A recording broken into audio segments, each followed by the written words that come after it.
একটা মেয়ে মা হওয়া শেখে তার নিজের মায়ের কাছ থেকে, আর একটা মেয়ে তখনই শাশুড়ি হওয়া শেখে যখন সে পরের বাড়ি গিয়ে শাশুড়ির যে ব্যবহার দেখে সেই ব্যবহার দেখেই সে কিন্তু সেই শাশুড়ি হওয়া শেখে। কেন বলছি জানেন?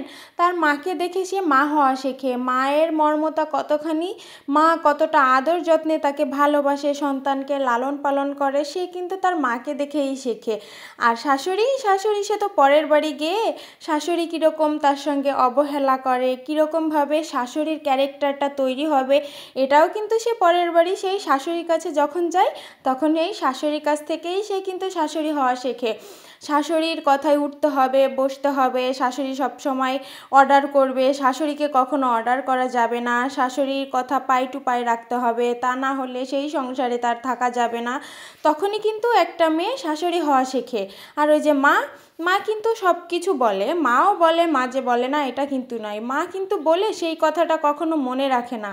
মা কিন্তু মুহূর্তের ভিতর ভুলে যেয়ে আবার সন্তানকে কাছে ডেকে নেয়, কিন্তু একজন শাশুড়ি কখনোই এইটা করে না। শাশুড়ি সবসময় মনে রেখে দেয় যে তার বৌমা তাকে কখন কি করছে না করছে, কিন্তু মা কখনোই এটা মনে রাখে না। আমি কি ঠিক বলেছি? আপনারাই বলবেন কিন্তু কমেন্ট করে।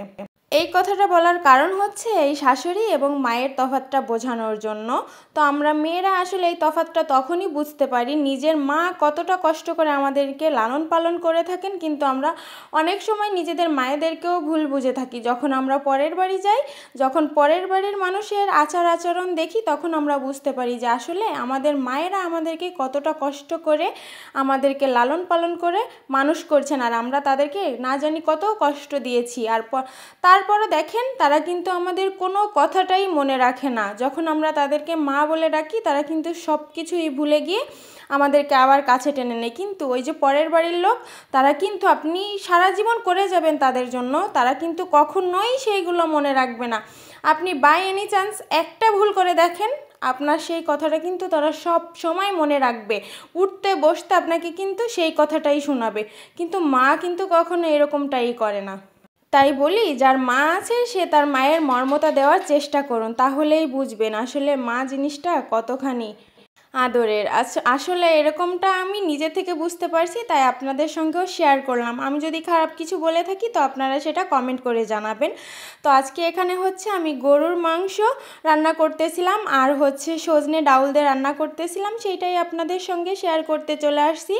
তো এখানে হচ্ছে আমি গরুর মাংসটা হাতে মেখে রান্না করতেছিলাম, আর গরুর মাংসটা হাতে মেখে রান্না করলে কিন্তু মাশাআল্লাহ অনেক মজা লাগে। তো আপুদেরকে দেখি আপুরাও অনেকে এরকমভাবে রান্না করে। তো আমি আজকে রান্নার প্রথম থেকে দেখাচ্ছিলাম, কিন্তু ওইভাবে বলা হয়নি। আপনারা সবাই তো বাসায় রান্না করে থাকেন, তার জন্য আর ওইটা বললাম না। তো এখানে আমি খুব সুন্দর করে মাংসটা কষিয়ে নিয়েছি, তারপর এখানে এই যে একটু রসুন দিয়ে দিয়েছি। আসলে আমাদের বাসার সবাই রসুন খেতে খুবই পছন্দ করে। তারপর এখানে এই যে আমি গরম পানিটা দিয়ে দিয়েছি। গরম পানি দিলে হয় কি, মাংসটা খুব সুন্দর করে সেদ্ধ হয়ে যায়। কাঁচা পানি দিলে আর কি, ঠান্ডা পানি দিলে আবার কিন্তু মাংসটা শক্ত হয়ে আসে, এর জন্য। তারপর এখানে এই যে আমার ডাউল রান্না হয়ে গেছিলো সজনে দিয়ে।